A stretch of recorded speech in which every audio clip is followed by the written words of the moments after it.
Okay, good morning, everybody. So, what we're going to do today, we're going to start about Rabbi Yehuda Hanasi. Okay, the next Torah revolutionary. And the pages there. You want pages there, over there behind. Okay, and in order to understand Rabbi Yehuda Hanasi, we have to first of all speak about the period where he lives. Okay, we're talking about after the Bar Kokhba revolution and all what happens there with Rabbi Akiva and the downfall of the destruction of the Jewish people and what's left in Eretz Yisrael. And yet it is the period, perhaps the greatest period of the flourishment of Torah Sheba'al Peh.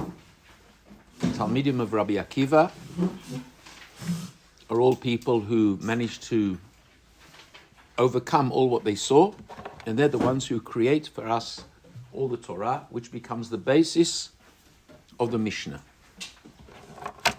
Now, when we learn about Rabbi Yehuda Hanasi, I'm not a historian. I don't intend to teach history. Okay?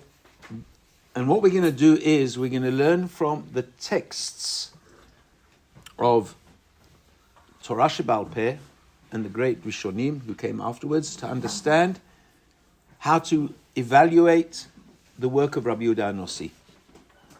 And I wanted to introduce it by something which I quoted last week in the name of the great historian Paul Johnson. And it's in front of you here. Okay? And he says the following. Yet the turning in upon itself of Judaism, the logical culmination of 7 centuries of increased rigorism, was probably the condition of its very survival, and the survival of the Jewish people as a distinct entity. The Jews did not simply vanish from the historical records, as did so many peoples in the great convulsive population movements of the late antiquity. They didn't lose their identity in the emergent Dark Ages community like Romans, Hellenes, Gauls, Celts, or indeed like the millions of diaspora Jews who became Christians. Judaism and the Jewish remnant was preserved in the amber of the Torah. Nor was this preservation and survival an inexplicable freak of history. The Jews survived because the period of intense introspection enabled their intellectual community leaders to enlarge the Torah into a system of moral theology, community law of extraordinary coherence, logical consistency, and social strength. Having lost the kingdom of Israel, the Jews turned to the Torah into the fortress of the mind and spirit in which they could dwell in safety and even in content. Now, this is a Catholic. Paul Johnson is a Catholic. Okay, he wrote this fascinating book, The History of the Jews, and his insight, his narrative of Jewish history and the self-preservation of the Jewish people, he understands, was because of what Rabbi Yehuda Hanasi did. What does Rabbi Yehuda Hanasi do? Now, to understand the greatness of Rabbi Yehuda Hanasi, let's go back to what we spoke about 2 years ago when we started speaking about Jewish revolutionaries. And the first one we spoke about was Ezra. What does Ezra HaSofer do? He creates a text, a source sheet, a learning system, which was called the Tanakh. This becomes a text which you will now learn. From the period of Ezra Sofer until the period of Rabbi Yehuda Hanasi, there were no new texts. Nothing was actually written in a coherent textual way. There were people who might have written notes, and we're going to speak about this next year when we speak about the creation of the Mishnah. People might have had notes, etc., etc. But something which became a learning text did not exist. Now we, with all these books in front of you, we don't understand that. Our knowledge comes from books, or our teachers give over the knowledge from the books. Okay? In a world where there are no books, how do you learn? How do you transform knowledge? How do you give it over, transfer knowledge to future generations? And what Rabbi Yehuda Hanasi does is it creates a new text. But there were books, the Apocrypha. It wasn't learned. It wasn't learned as a text. Okay, there were books, the books of the Maccabim, and there was this and the other Sfarim Chitzoniyim, but they weren't books which created, they weren't legal texts. Okay, they were history, but they weren't legal texts. And Rabbi Yehuda Hanasi creates a new legal text for the Torah. And he divides it not into Chamisha Chumshei Torah, but what does he create? Shisha Sidrei Mishnah. The Rambam later on, the next revolutionary after Rabbi Yehuda Hanasi, creates 14 books. Yad HaChazakah. And now we're going to discuss Rabbi Yehuda Hanasi. And he's going to be, what's it called? The personality and the revolutionary, which, how does he create the Mishnah? What's in front of him? What does he do? So let's start off by the introduction of the Rambam. The Rambam was one of the first who delved into this concept.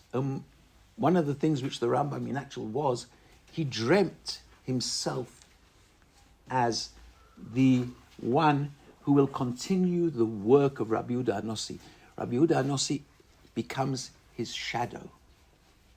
Or the opposite way around. He is the shadow of Rabbi Yehuda Hanasi.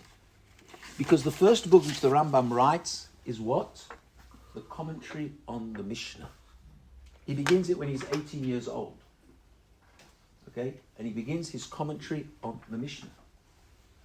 He believes the Mishnah is the most important book which was written. And let's read what he writes here. And we're going to take it from two of his introductions. The first introduction is his introduction to the Mishneh Torah, and the second introduction is his Mishnah. And let's what he says.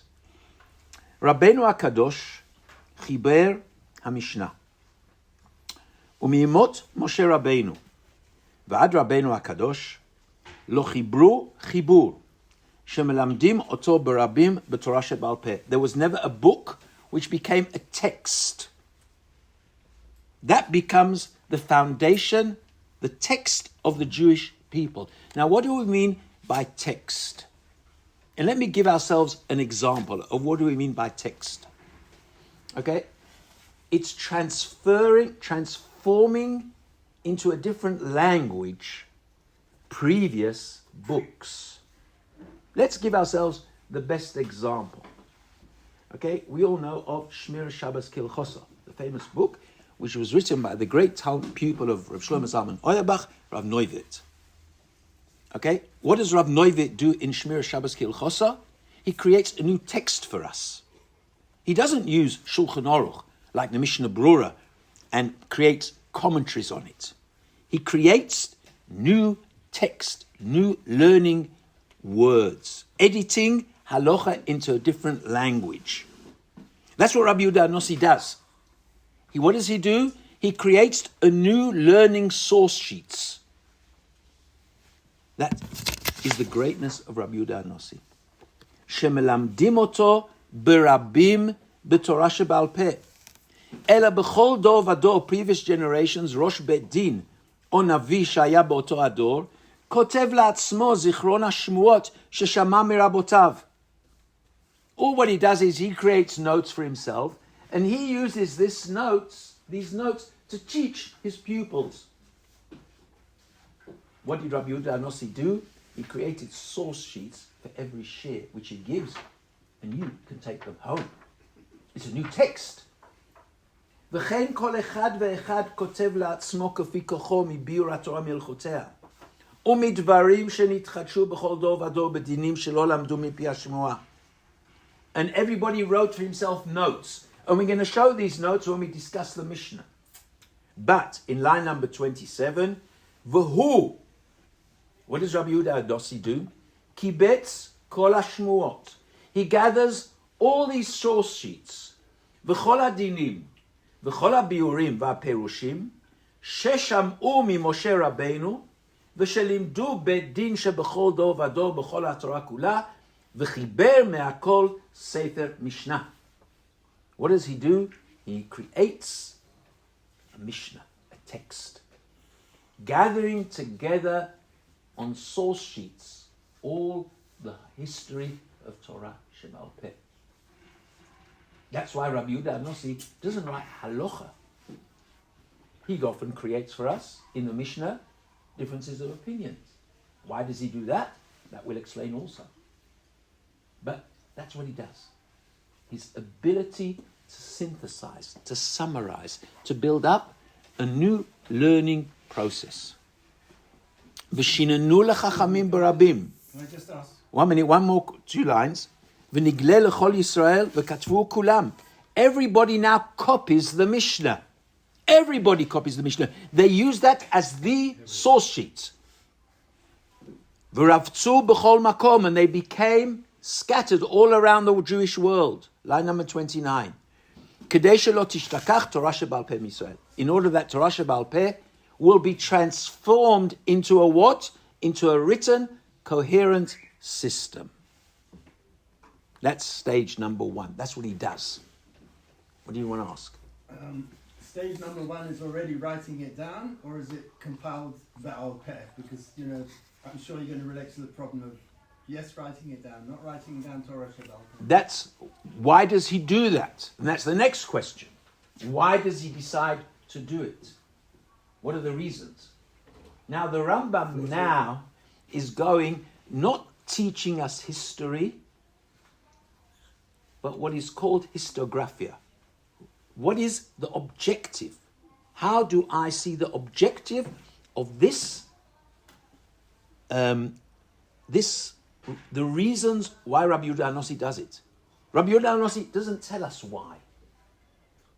And the Rambam tries to go into the brain of Rabbi Yehuda Hanasi and to ask himself, well, why does he decide to do it now at this point? Why doesn't he carry it on? Why isn't why don't we continue the same way as there was before? Was there any blowback, disagreement to him writing it down, saying you shouldn't write this down? Very good question. Okay? How does Rabbi Yehuda Hanasi convince all the Rabbonim around him that this is the correct thing to do? And what is the reason the Rambam gives? Velama asa Rabbeinu Hakadosh kach. Velo iniach hadavar komot shaya. Lefi shera'a shetalmidim mitma'atim. There were less pupils in the yeshivot in Eretz Yisrael. V'atzarot mitchadshot uvaot. Umalchut Romi poshetet ba'olam umitgaberet. Rome becomes stronger. The Jewish people have lost their temple. Rabbi Yochanan ben Zakkai. They've lost Beitar, Bar Kochva. So what's left in Eretz Yisrael?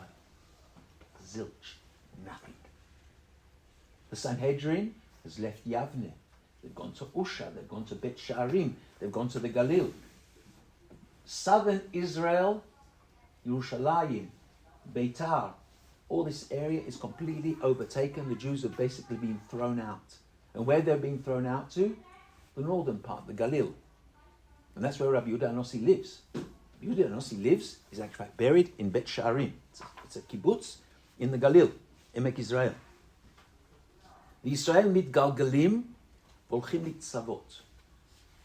No central area of Jewish people. Okay? No central area of Jewish people. Therefore, what does he do? He sees that I've got to create a revolution. The time has come where the galut is taking place. exile. And therefore we've got no choice. חיבר חיבור אחד, להיות ביד כולם, כדי שילמדו במהרה ולא ישכח. וישב כל ימיו, הוא, and this is your answer to what the Rambam says, ובית דינו. They discuss the program in his yeshiva, in his bezdin, and he's the Nasi, how we're going to do it. So it doesn't come just like that. There's a whole group of people who sit with Rabbi Yehuda Hanasi and his pupils. And what do? V'limdu Mishnah Barabi. They begin to teach it. So therefore, the Rambam sees history is transforming the ways of learning. Okay?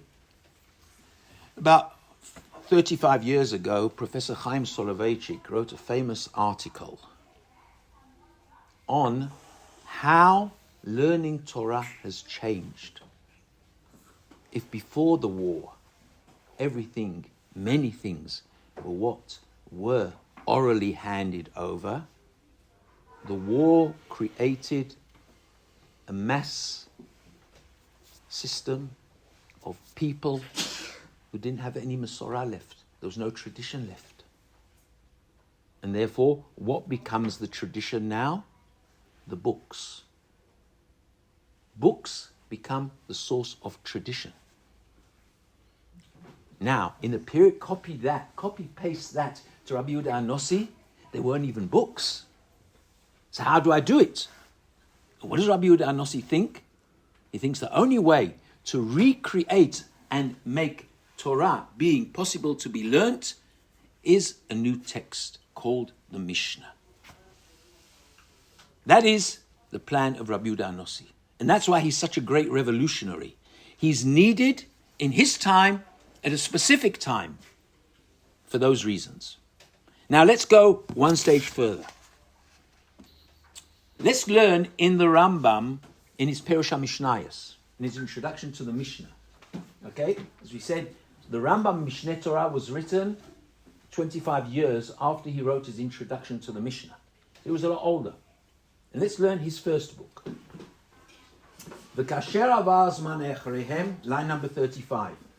Ad Rabbeinu Hakadosh aval hashom, v'haya yachid b'doro, u'miyuchad b'tkufato. He was a special individual in his period and spectacular personality in where he lived. Ish shekalal bo Hashem min hamidot hatovot v'achasidut. Ma sheziku be'enei anshei doro likroto Rabbeinu Hakadosh. They called him Rabbeinu Hakadosh.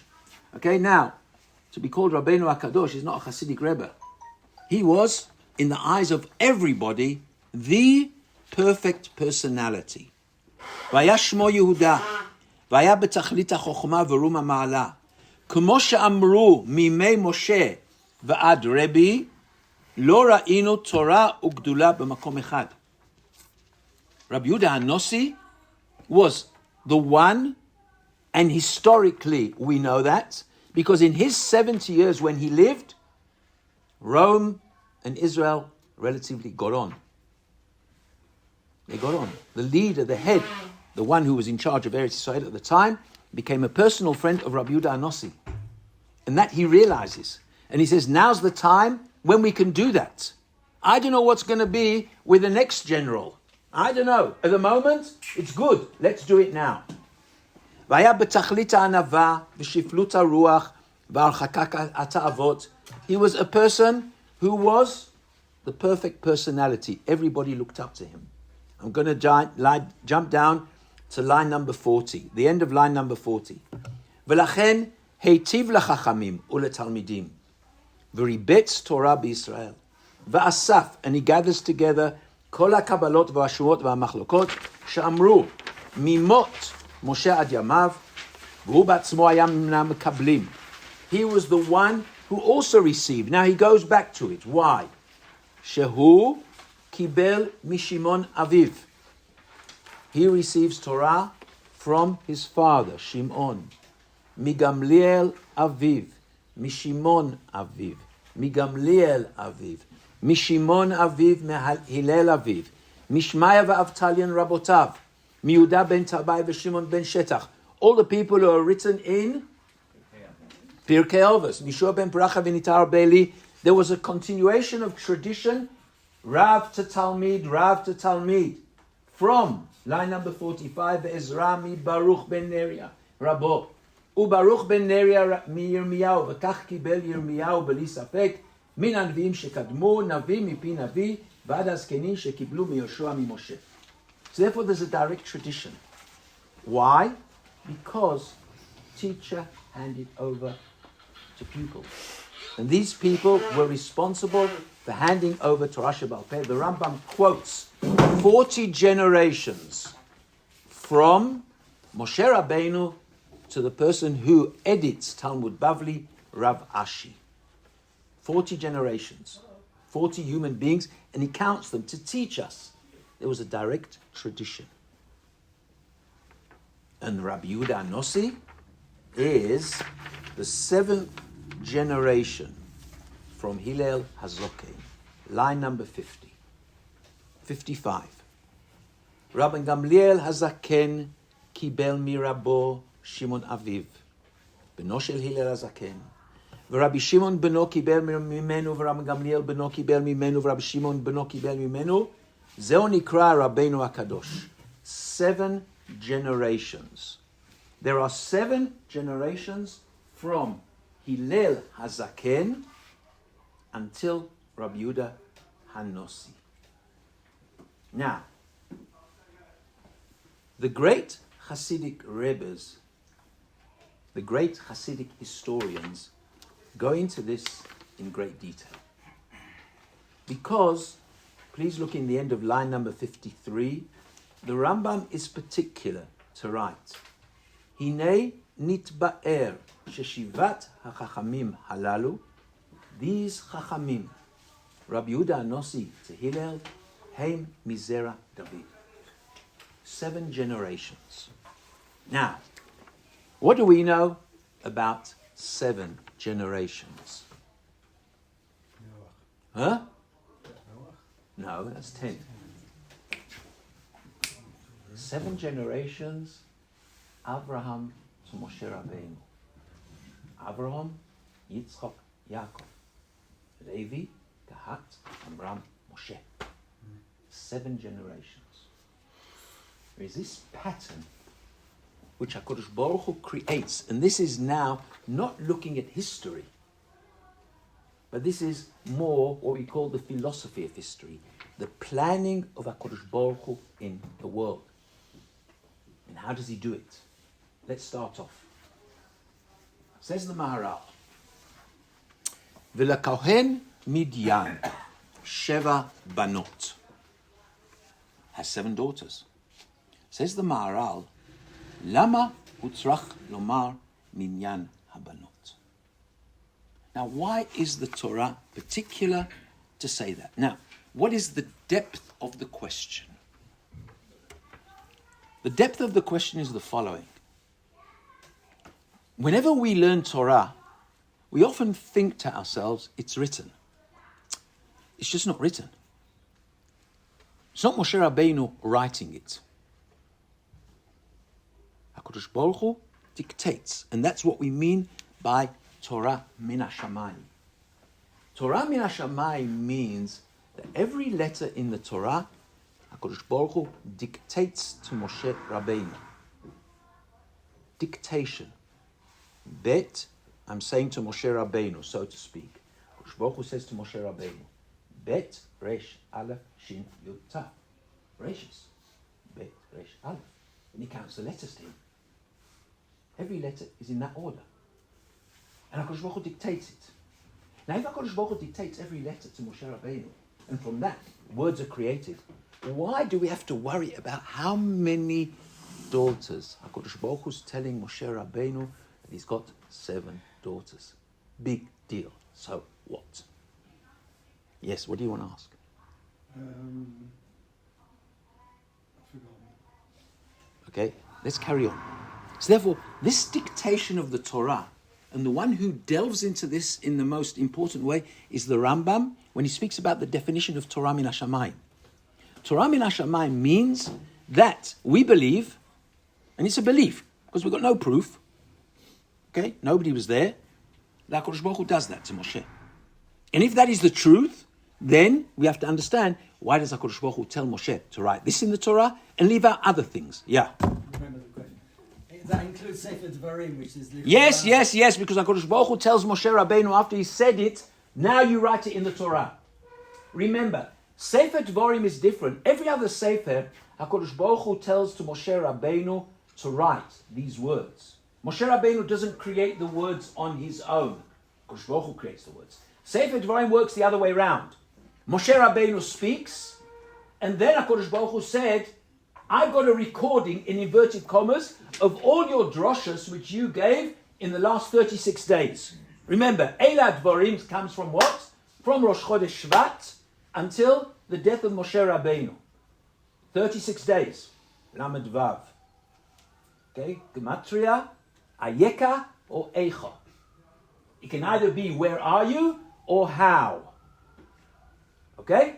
Moshe Rabbeinu lives Sefer Dvarim 36 days. From Rosh Chodesh Shvat until, the Mesorah says, Zayin Ador.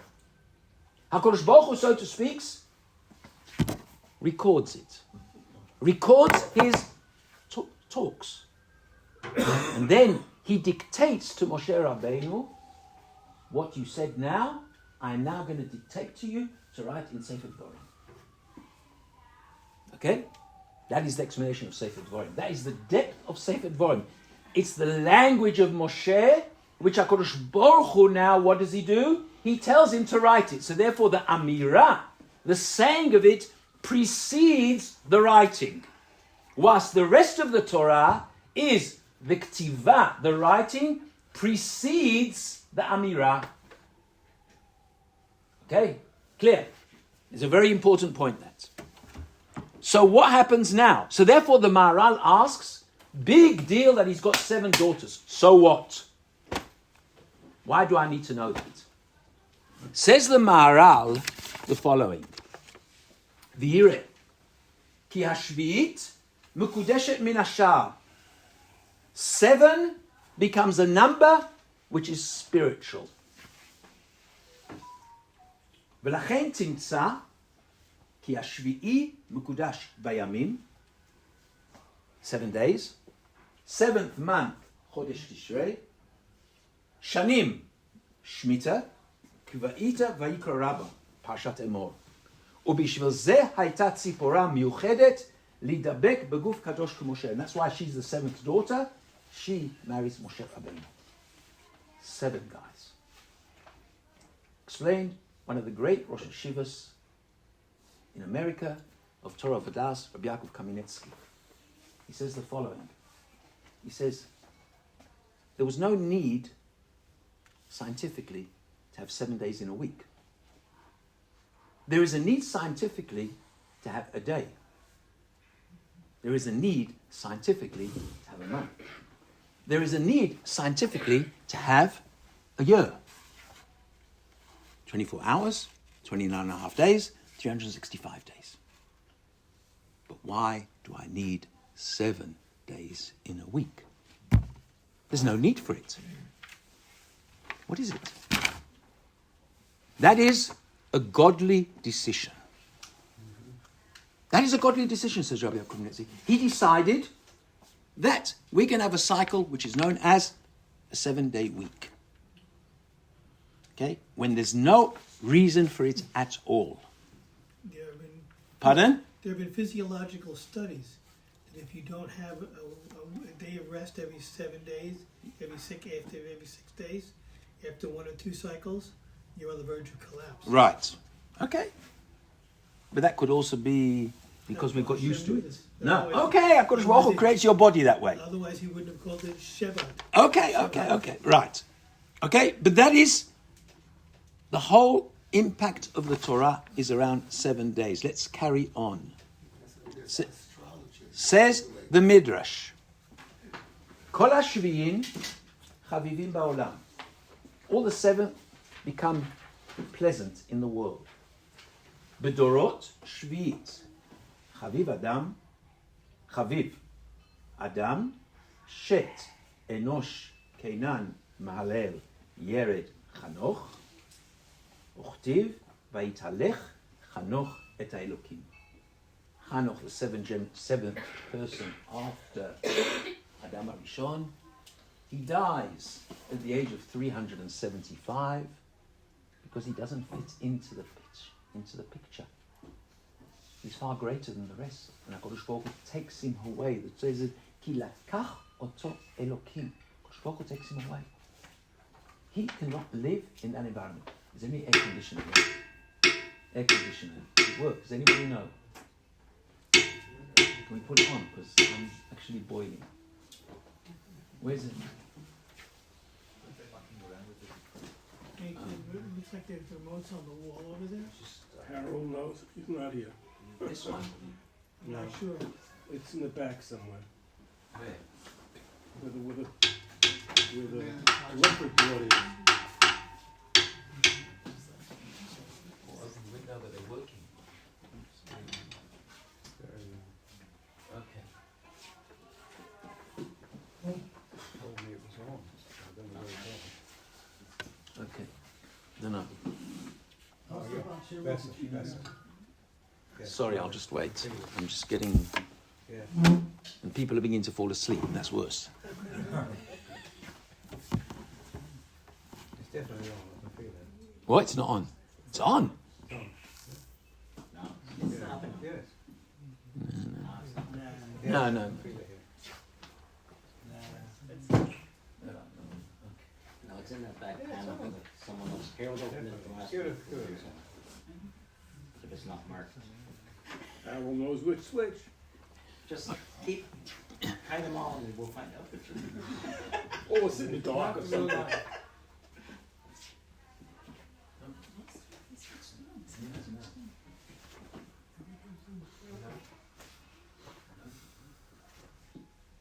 Is the bat she wrote there? Does she know? She doesn't know either.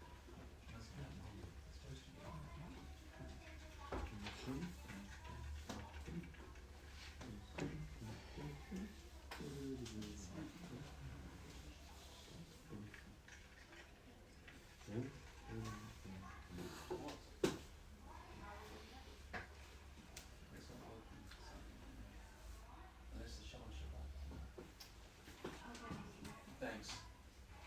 Okay. So let's carry on if I can manage to. You want a glass of water? No, I've got here to drink, but that's not the point. I'm just feeling I'm dehydrating. Right. Okay, so let's carry on.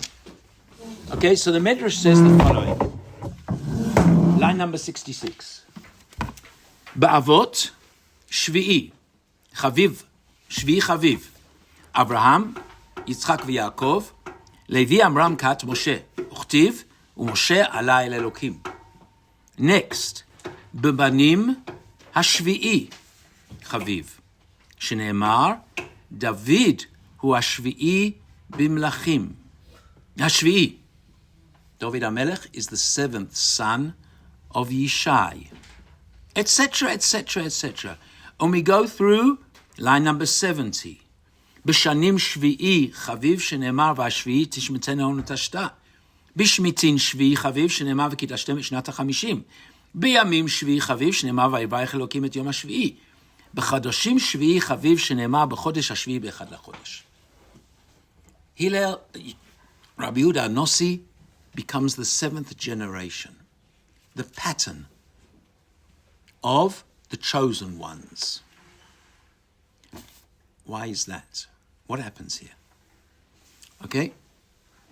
The reason for this is the following. When we try to, and going back to the philosophy of the way HaKadosh Baruch Hu creates the world in this cycle of 7, and the Maharal gives an amazing explanation somewhere else. He said, if you take every object, take this box, has 6 sides. If it's 3-dimensional, when you look at it in a 3-dimensional way, top, bottom, 1, 2, 3, 4, 6 sides. Says the Maharal, what keeps the box from not exploding, imploding, is some power which keeps it together. That is the 7. The power of every object to remain stable. Of the world stable, time, place, human beings. And therefore, when the way HaKadosh Baruch Hu created the world, and I'm not saying I necessarily agree with this, but I'm saying that was the pattern which the Maharal created for us. Patterns in time, patterns in history, patterns in human beings. Now, that is why the Chachomim, people afterwards, look in history and see this pattern of Rabbi Yehuda Hanasi being the 7th generation after Hillel. And what Hillel begins as the foundation of beginning of Torah. Because we all know the famous story of Hillel listening to the Torah of his Rabbonim and creating, knowing all the Torah from Bavel. And let's try to explain this concept. And it's a very important idea. And I'm going to give it a parallel to it. The parallel to it is, first of all, Shulchan Aruch. Shulchan Aruch is written by who? Rabbi Yosef Karo. But this table isn't complete. Because Rabbi Yosef Karo lives in Eretz Yisrael. And his genealogy is Spain. There's a whole group of other Jews living in Europe, France, Germany, Poland. And the Shulchan Aruch will only be complete when Rabbi Yosef Karo, when Rav Moshe Isserlis adds his notes to Rabbi Yosef Karo. The ichud, the unity of Jewish learning comes together. That's what takes place in the Shulchan Aruch. Now, let's go back to Bavel. Ezra comes to Eretz Yisrael. Where does he come from? Bavel. There's a whole learning in Bavel. Hillel comes from Bavel, comes to Eretz Yisrael, and unites the Torah together. The Torah of Bavel, the Torah of Eretz Yisrael. The other person who does that is the person who writes the Tur. Rabbi Yaakov ben Asher, the son of the Rosh. Rabbeinu Asher runs away from Europe. Why does he run away from Europe? Because his teacher, the Maharam Rothenburg, has been taken captive in the castle. And they have to redeem him, and he's only redeemed after his death. Anybody who goes to the famous Beit HaKvarot in Worms will see the kever of the Maharam Rothenburg next to the person who paid for his ransom after he died. Didn't he say not to redeem him? What? And he said not to redeem him, and they didn't redeem in his life. They redeemed him after he died. And the person who gave the money is buried next to the kever of the Maharam Rothenburg in the Beis HaKvoros in Worms. The oldest Beis HaKvoros in Europe, which is a UNESCO site. It's worth going there. No? The oldest Beis HaKvoros. Okay? There's something... What? Been going there alive. Who? I'm saying to go alive. Oh. Shkoyach. Right. I can't go. Kohen. Okay then. Right. Okay. Correct. Okay, it's not worth it for you. Okay then. Right. Okay, but I'm saying, okay, his son, the son, Rabbi Yaakov bar Asher, the Rosh runs away to Spain. The greatest Ashkenazi Rav runs away to Spain. And there he meets Rabbi Shlomo ben Aderet, the Rav of Barcelona. And the Rashba says to the Rosh, you become the Rav of Barcelona. So he says, no, I'm not going to take your job. No, I'll go somewhere else. And his son, the Tur, writes the first compilation of a book which creates the Ashkenazi and the Sephardi minhagim, because he becomes open to the minhagim of Spain. He only knows the minhagim of Ashkenaz. And then all of a sudden, let's give ourselves one fascinating example. He says that in Spain, they used to say on Rosh Hashanah in Musaf, Ya'aleh v'yavo. Not only on Shacharis. Because what do we say in Ya'aleh v'yavo?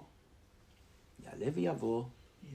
V'yagia v'yerev. It says zichronenu ufikdonenu.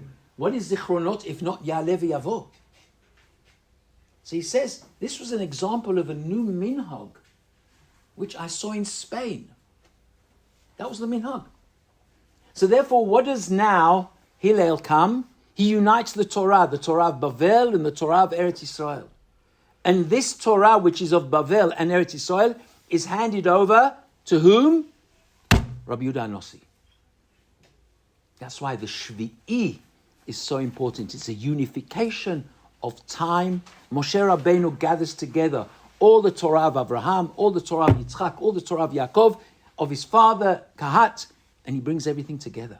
And David HaMelech does the same thing, the ability to unite. And this unification of time, human beings, becomes a central theme in what? In Jewish philosophy. Now, next stage. Chazal come and tell us. Line number 75. Kshemet Rabbi Akiva nolad Rebbe. The day or the period Rabbi Akiva dies, Rabbi Yehuda Hanasi is born. Kshemet Rebbe nolad Rabbi Yehuda. Kshemet Rabbi Yehuda nolad Rava. Kshemet Rava nolad Ravashi lelametcha she'ein tzadik niftar min ha'olam ad shenivra tzadik k'moto. Shene'emar v'zarach hashemesh uva hashemesh. Literally the day of? We don't know whether it's the day of. Okay, I'm not a historian. I'm telling you, I'm not a historian. And we don't know exactly when Rabbi Akiva died because unfortunately he was tortured to death. So we don't know the exact time, the exact day. But Chazal see this as why? As a manifestation. Rabbi Yehuda Hanasi becomes a manifestation of whom? Rabbi Akiva. Now why does he become the manifestation of Rabbi Akiva? Line number 90. Amar Rabbi Yochanan. Stam Mishnah. When Rabbi Yehuda Hanasi writes in the Mishnah a phrase without mentioning any names, that is Rabbi Meir. Stam Mishnah, Rabbi Meir. The outside Mishnayot, which is known as the Tosefta, was written by Rabbi Nechemya. Stam Sifra, the commentary of Torat Kohanim, is Rabbi Yehuda. Stam Sifrei, the commentary of Bamidbar Dvarim, is Rabbi Shimon. V'kulhu aliba Rabbi Akiva. And they all followed the teachings of Rabbi Akiva. Now, what does this mean to say? The impact of Rabbi Akiva on future generations. And what Rabbi Yehuda Hanasi does is he combines the world of the pupils of Rabbi Akiva into one coherent system, which is called the Mishnah. The Mishnah becomes the manifestation of the words of Rabbi Akiva. And even though sometimes Rabbi Yehuda Hanasi quotes Rabbi Akiva, but the content matter, the themes which are brought in the Mishnah, Chazal see it as the manifestation of Rabbi Akiva. Let's go one stage further. Amar Rav Yehuda Amar Rav, line number 95. B'sha'a she'ala Moshe l'marom. Metza'o l'Kodesh Baruch Hu. Sheyoshev v'kosher ktarim la'otiyot. Kodesh Baruch Hu is busy, so to speak, drawing the tagin on the otiyot. That's what he's doing, HaKadosh Baruch Hu. He's got the Torah, but he's still busy putting his final touches to the Torah. Amar lefanov Ribono shel Olam. Mi ma'akev al yadcha. Why do you need to add the final touches? What's going on here? Why are you busy doing this? אמר לו, אדם אחד יש שעתיד להיות בסוף כמה דורות, ועקיבא בן יוסף שמו. Why are you busy adding these final touches to the Torah? So he says, because I know there's going to be some great Chacham who's going to explain every little bit of ink on the Torah. And what's his name? Akiva ben Yosef Shmo. Sha'atid lidrosh al kol kotz v'kotz, on every little finishing touches of letters, tzilei tilim shel halachot. Amar lefanav. Moshe Rabbeinu says, Ribono shel olam, hareu li. Show him to me. I want to see a picture of him. Okay? Just the famous scene where he takes him. Omer lo, chazor la'achorecha. Look on the screen. Guys, nowadays when the Chazal wrote it, they didn't know what they were talking about. But let's look at the screen, okay? I've got a big screen in front of me, HaKadosh Baruch Hu. He said, I want to show you this film. Halach v'yashav b'sof shmone shurot. He goes right to the end to have a good scene. V'lo haya yodea ma im omrim. And Moshe Rabbeinu doesn't understand what Rabbi Akiva's talking about. Tashash kocho. Moshe Rabbeinu nearly has a heart attack. He says, you are going to dictate to me the Torah, and I don't understand what I'm writing. I don't understand. They're talking a language which I don't understand. When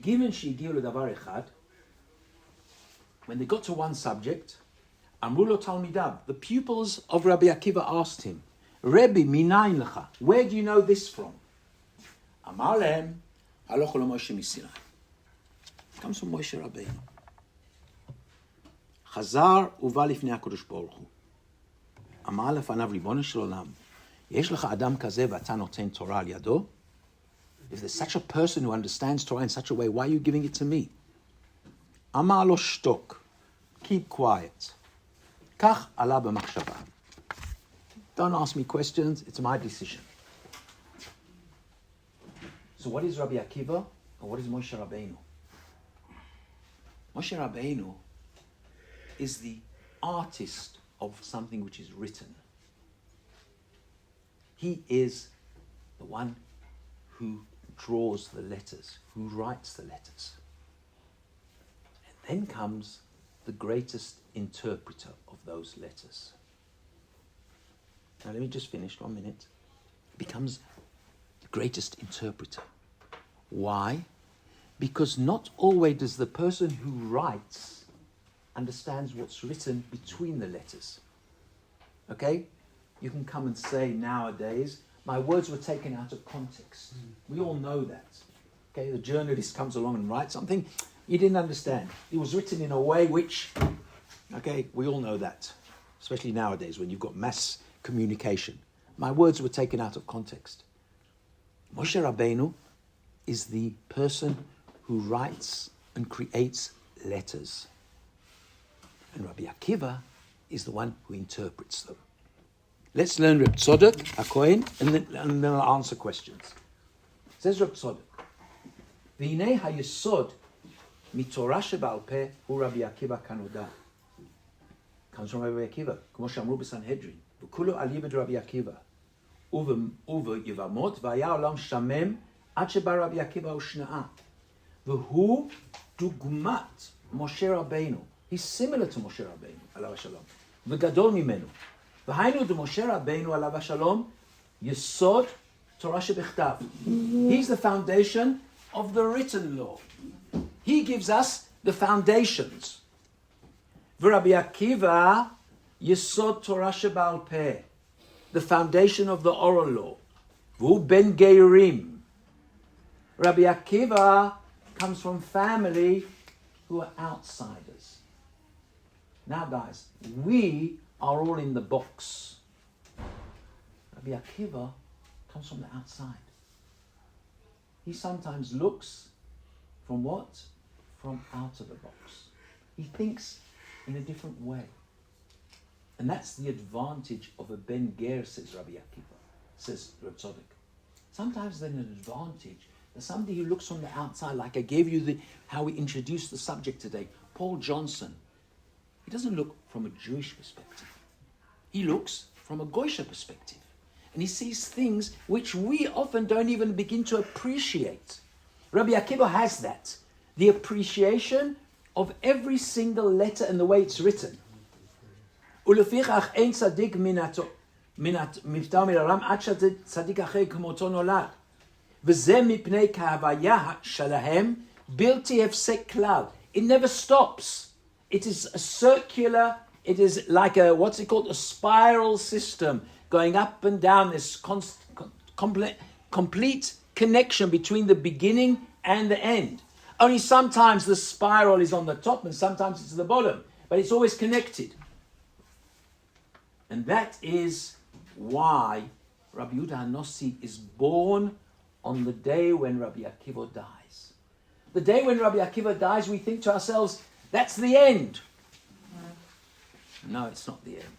When Rabbi Yochanan ben Zakkai sees the Churban, what do we think? That's the end. 1945, when we came out of the camps, we thought, that's the end. The spiral was right at the bottom. Only what happens? It goes up again. Etc., etc., etc.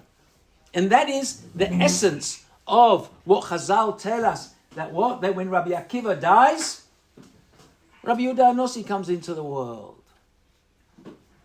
But that becomes the secret of what changes now. And what does Rabbi Yehuda Hanasi do? He creates this new text from the inspiration of Rabbi Akiva. Question? I just wanted to know, what exactly was Moshe thinking when he said Nit Yashva, when it says Nit Yashva Dato? In what way was he happy that he couldn't understand? That everything comes back to the source. Even though he doesn't Even though you don't understand it. I'll give you an example. Okay? I'll give you an example. Something which happened to me and my wife. We went to a museum once. It was the Rake Museum in Amsterdam. Anybody been there? Sure, yeah. Okay, so that time we decided we're going to take what's it called? Audio guide. A guide. Because it's too big to see. Okay, too big to see everything. So she took us to the masterpieces. And we saw a picture of Rembrandt. Okay? And she begins to give us interpretations of every bit of part of the drawing of the Cavaliers of Rembrandt. Now, does Rembrandt have the kavona of all those things? Perhaps yes, perhaps no. But when we look at a picture, okay, and you zoom in and you zoom out, okay, and you see it from different angles, okay, and when Kant says, but still the painting of Rembrandt, whether you like it or not. Rembrandt painted is the painting. The zoom in, the zoom out is our perception. And when Moshe Rabbeinu hears that, what's it called, Rabbi Akiva says, yeah, but it all stems from Moshe Rabbeinu. And everything stems. Only Moshe Rabbeinu doesn't have the perspective of the zoom in, the zoom out, the screen, the microscopic way of looking at things, the analysis. Why? Because all these things take time to develop. And HaKadosh Baruch Hu gives kelim for us to see different things. Let me give you another example. Okay? When we speak about phones, these sound waves, the waves which our phones receive, all these things, was always in nature. Correct? Mm-hmm. Only what happened? We weren't aware of it. We weren't aware of all the powers which exist in nature. And every generation, HaKadosh Baruch Hu allows us to use the powers of nature and develop them. The same thing in the world of Torah. Every generation sees and reads things with their own kelim, with their own ability of analysis. Comprehension, our ability to see things in different ways. But it all stems from Torah Shebichtav. The foundation is Rembrandt. The foundation, Lahavdil Elef Havdolos. And the foundation is Torah. And what does Rabbi Yehuda Hanasi do now? He now recreates the interpretations which are founded in the Torah, deep down somewhere, hidden in the catacombs of the Torah. And what Rabbeinu Hakadosh creates from this a new text. And that's the Mishnah. But it's all through the eyes of the great Chachamim who preceded him. Rabbi Akiva, Rabbi Shmuel, whatever you want. I would have thought that Moshe Rabbeinu would have said, "Oy vey, he's got it wrong." No. He never got it wrong. But you didn't have the kelim, he didn't have the ability. How did he know it was right to say Nitjash V'Adato? Because he realizes that deep down, it's my handwriting, it's my drawing, it's my letters, it's there. Okay? And that is the depth of the way now Rabbi Yehuda Hanasi embarks on his journey of creating Mishnah. Okay, but then Yeah. it kind of trivializes this concept or this statement that we have that of halakha l'Moshe Sinai, Why? because we're just letters. It's the end. In the end of the day, Rabbi Akiva says, why are the Ritzus of Tefillin black? And the answer is because the Ritzus of Tefillin are halacha l'Moshe Sinai. They have to be black. And how do you know how to do shchita? Because the first person who shechted, according to halacha, was Moshe Rabbeinu. And the first person who has to put on tefillin as tefillin is Moshe Rabbeinu. So at the end of the day, Rabbi Akiva also has to admit that with all our ability to analyze and understand, we have to rely on whom? The person who HaKadosh Baruch Hu decided to dictate the Torah. And what does Moshe Rabbeinu say to Rabbi Akiva? Why did you choose me to dictate? Why didn't you give it to Rabbi Akiva? The answer is because Rabbi Akiva is not Moshe Rabbeinu, Moshe Rabbeinu is not Rabbi Akiva. Litraot, guys. Until next year. Thank you very much.